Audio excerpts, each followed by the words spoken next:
Hi guys, how you doing? Before we begin, I just want to let you know that I just started a Discord server where we can just discuss pop culture and stuff. If you can want to ask me questions and like my opinions on certain movies, or I can ask you and stuff, if we can just have a civil discussion, or at least I hope it'll be civil, and it'll just be a fun place to talk, you know? And if you want to read my thoughts on movies in general that are completely unfiltered, I have a letterboxd account. Both of these things are in the description below. With that out of the way, enjoy the video.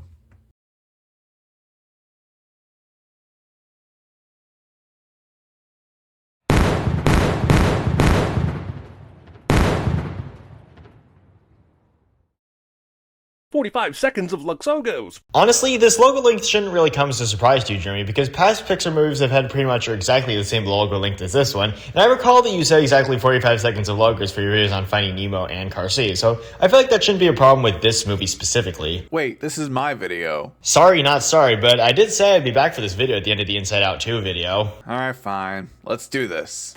The number one rule in my family: honor your parents. Did your parents not teach you to show, not tell? What kind of parents completely miss warning their kids about the dangers of excessive narration? Another narration sin. I skipped this sin in the Tangled video because I'm sick of sinning it every time. However, I don't like the way he used the word excessive, as if this movie has more narration than others. It doesn't. Why are we hearing a clicking shutter noise between pictures? It's not like these pictures are being taken right now, and they aren't being switched by some sort of mechanical slideshow. Probably because it's a stylistic choice. I mean, May literally breaks the fourth wall in this scene, so this obviously isn't something that's happening in universe. Luckily, I don't have that problem. Why is she yelling everything? You've never met a teenage girl, have you? Also, this is apparently going to be one of those movies where pictures come to life and talk directly to the audience. I see you, Pixar, trying to short-circuit my sins by breaking all sorts of fourth walls, all willy-nilly and such. And to that I say, obstinate ding! The fourth wall breaking only happens in this scene, and it's for the sake of this opening narration. And all I'm hearing from this sin is that you don't like this. And these videos are called Everything Wrong With, so I'd sure love to hear an explanation for why this is supposedly wrong. Pencils without erasers. Jeremy points things out on the screen, cliche. I am nervous about this movie. We're 2 minutes in, and there have been about 73 quick cuts and zooms, and May is just a ball of energy that I am not prepared for. Sometimes I recommend watching a movie at 1.5 speed because they're so slow. I'm watching this on 0.67, and it's too much. Aside from the fact that May isn't the most energetic character in the movie, that goes to Abby. There is a lot of energy that comes up at many points in this movie, so you're just gonna have to get prepared for it regardless. Jeremy points things out on the screen, cliche. Again. That didn't take long. Seating your brass section in the front row. And another one. Now I see why this video is 20 minutes long. Huh?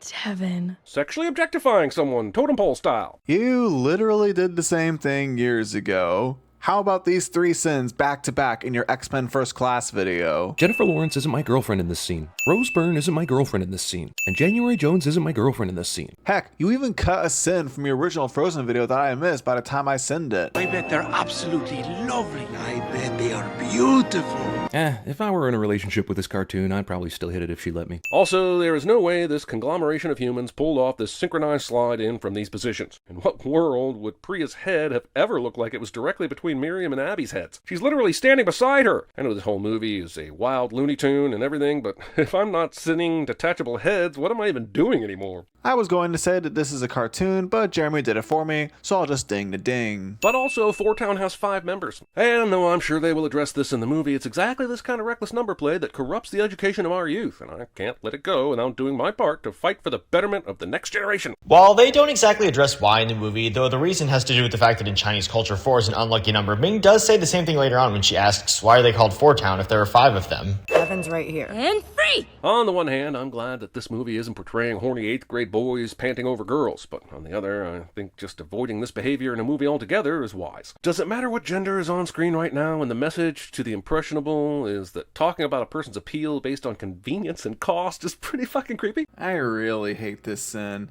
This isn't the only time, mind you. CinemaSins seems to think that all movies need to have main characters always act morally correct, or people will take the wrong lessons away. I'm not saying this kind of behavior is okay, but I am saying that it's realistic. The movie is being accurate to how teenage girls act in real life, and I'm perfectly fine with that. You don't have to look at these characters as role models. You can just watch them do their thing and move on. I mean, the penguin is a terrible person who lies, cheats, and kills to get his way. Is that show saying that we should look at him and see him as a good guy? Obviously not. You're simply meant to watch the story unfold. Not every story needs to be what you want them to be. Also, you did not censor that F-bomb there. Hey, Bart. Hey, Lisa. Making Simpsons references without including a quote from the show. Look, movie, you tried your best and you failed miserably. The lesson is never try. Firstly, movies don't need to reference other media in a specific way. Secondly, you ironically quote The Simpsons after saying the movie should have quoted The Simpsons. The red panda. Cute reveal for us, but would these temple goers be all that impressed? We've seen the interior of this temple, and there are no long hallways for May to suddenly slide in from. Can we just look at this frame that Jeremy decided to show us? Do you think he's right in his claim? Because I don't. Jin Lee is not my chef friend in this scene. So, you're sinning the movie for showing a chef making food that looks delicious. Did you do the same for Ratatouille? That hat. Is that the sketchy clerk from the Daisy Mine?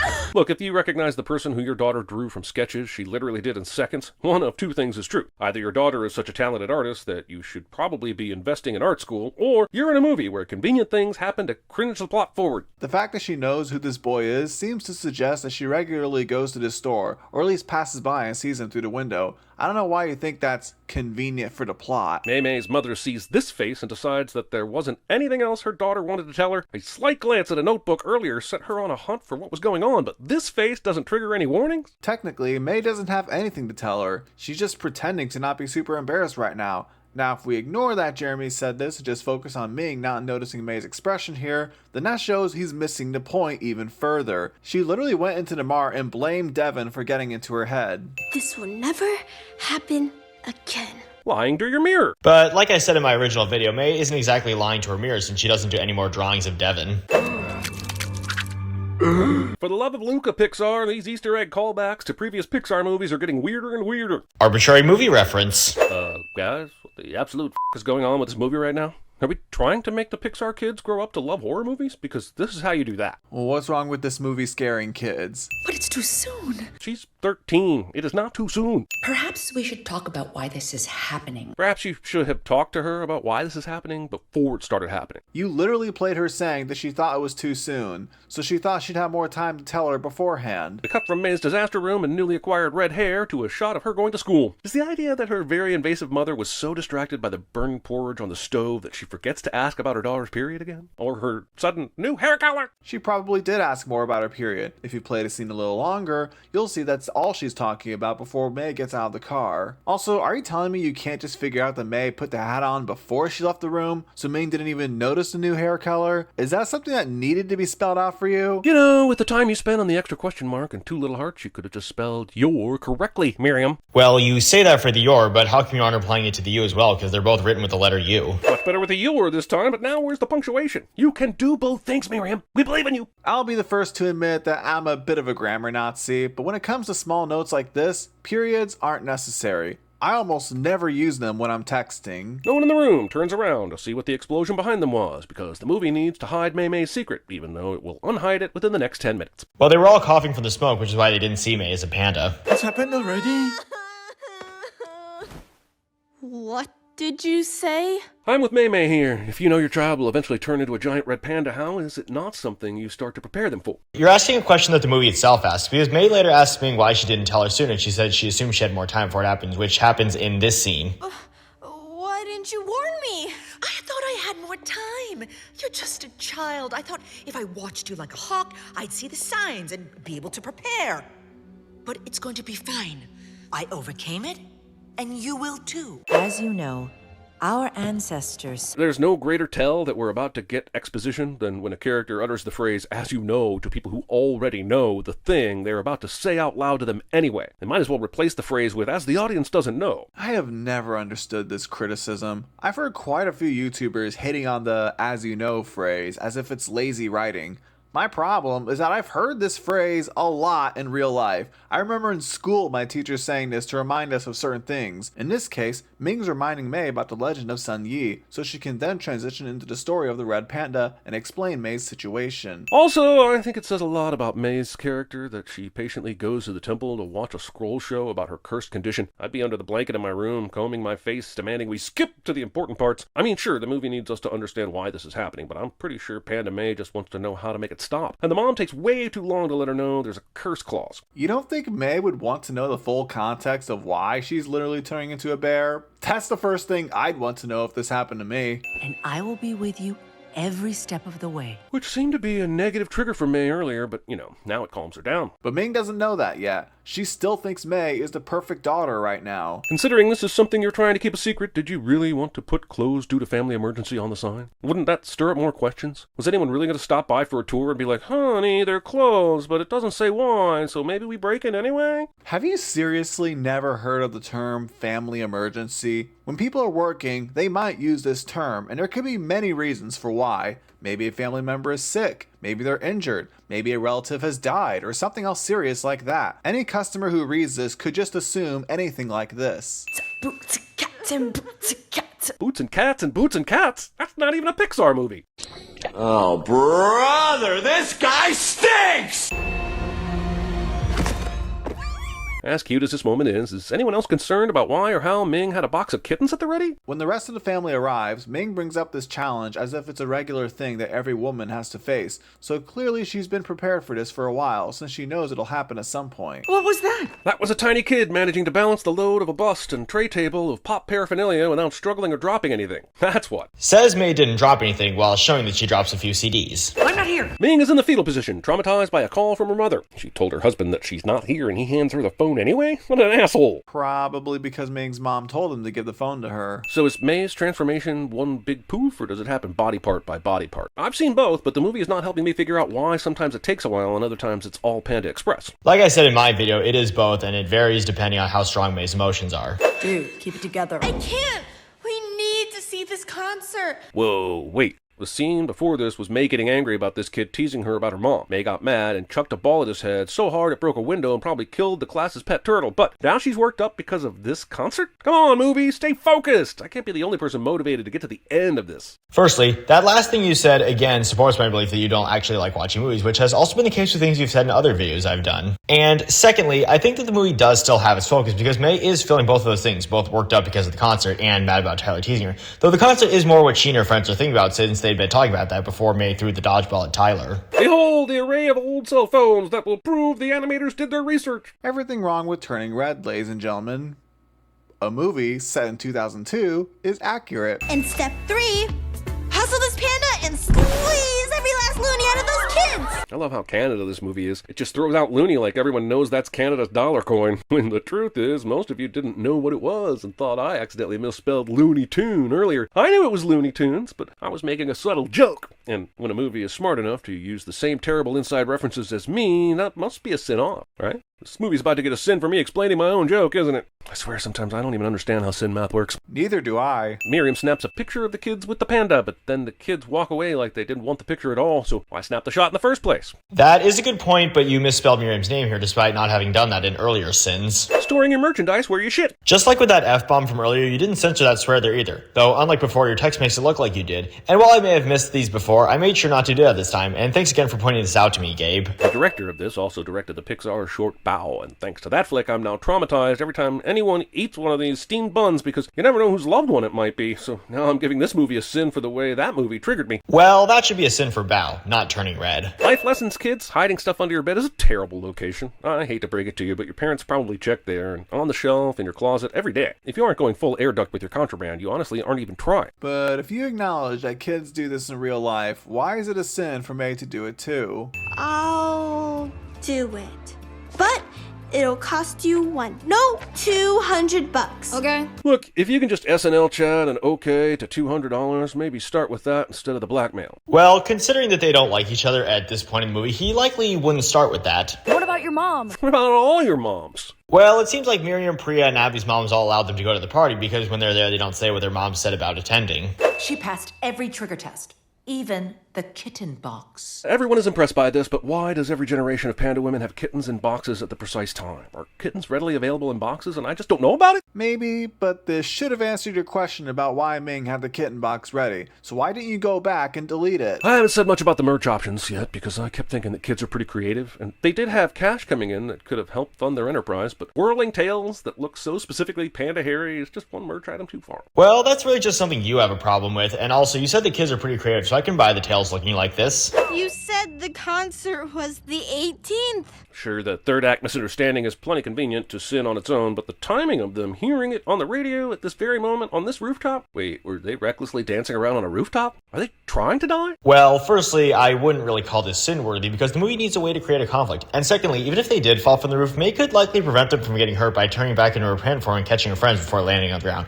And I mainly have that assumption from the fact that shortly after this, she jumps off the roof as Red Panda and doesn't get hurt herself, even though the opposite is her intention. She is an animal. Yep, and you knew that when you helped your middle school child create the poster inviting the panda to your house. And if you thought that wasn't a real thing, you certainly realized it was a real panda when May arrived and danced around, shedding everywhere. How do you know Tyler's parents helped him make the poster? The movie doesn't show him making it, so it's possible he made it by himself. Heck, the movie novelization says that Tyler's parents went out without knowing he'd throw a party, which supports that assumption. Nate, tell her.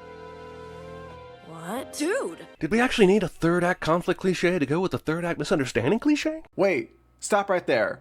Third act conflict cliche? What on earth are you talking about? Is there not a single third act that doesn't have conflict? Isn't that the whole point of a third act in every story? To resolve the conflict? What is this cliche? Please, explain this to me. I feel like I'm taking crazy pills. Did you make this? Oh, some other kid that can magically anamorph into a period panda made it with her friends who look alarmingly similar to May's best friends. Don't ask dumb questions. Jeremy yells at the screen cliche. People have all kinds of sides to them, May. And when they show their sentimental sides, we skip. Skipping may be the best scene in the movie. The door will open only if we sing from our hearts. It doesn't matter what. Until I see a ceremony where the door is opened by tub thumping, I'm calling bullshit. Jeremy says something random cliche. Also, I hope this isn't a Horton Hears a Who situation. You got that one person that's not really into the ritual binding kumbaya panda shit, and their lackluster humming fucks everything up. That's just something you thought of that isn't the movie's fault, so I'll give this award out. And of course we get the classic wrestle with your inner nature by using a mirror trope, because why try something new? Like, how about wrestling with your inner nature by listening to Ira Glass narrate your life as an episode of This Canadian Life? I'm just giving these ideas away for free, Hollywood. You can thank me later. Haha, CinemaSins is criticizing a movie for being unoriginal. Oh, that's ironic. I find it interesting that as May is flashing back to the high points of her panda time, that this moment of scaring the shit out of strangers is top of the list. Firstly, all these scenes are meant to show both the good and bad moments of May having a red panda form. Secondly, you censored the swear that wasn't censored earlier. On this jump, you can see that May leaves her ceremonial robe behind when she transforms. And that's a nice thematic touch and all, but I now have questions about how far off clothing must be before it leaves the magical modesty zone of transforming with May. Like, is it points of contact? How does this impact her glasses? If the glasses are jostling off her face a bit during transformation, do they not transform with her? And does that mean Panda May can't see? No, because May has been able to see as Red Panda the entire movie, and that would imply that her glasses do transform with her. And also, in regards to the robe, the reason why it was left behind by her when she transformed was because she moved away from it, symbolizing that she's done living up to her family's wants and expectations. Also, not removing a sin for this great scene that always brings a smile to my face. Also, no one at this concert reacts to this free-falling girl transforming into a giant panda landing in any way other than nonchalance. Says no one reacts to May landing while showing people coughing from the pink dust when she lands. You want it. I want it. You want it. I want it. You want it. I do not want it. More yelling at the screen. This kid who was holding up a sign to show his support, but also completely blocking his own view of the concert. Well, he could also just move the sign to see the concert like you showed right here. So as the kids run out, the adults run in. What was the conversation at the ticket booth like for them? Hey, my wife is a giant panda and likely attacking everyone inside right now. Yeah, the kids are screaming. Okay, let us in because we do a ritual. Another good point, but adults is misspelled here like I pointed out in my original video. I lied, Mom! What? I've always said that one thing that most kaiju fights have lacked is a moment where the one kaiju stops to have a heart-to-heart with the other kaiju. Glad we're finally rectifying that. Didn't you just criticize this movie for being unoriginal? Now that you're getting a kaiju fight that happens differently, you're still complaining? You want to see crass? What are you doing? This twerks. I'd love to hear an explanation for why this wouldn't work. This Panda Auntie's moment is kind of fun, but are we seriously suggesting that Auntie 4 could break this jade ring by punching it into her own hand?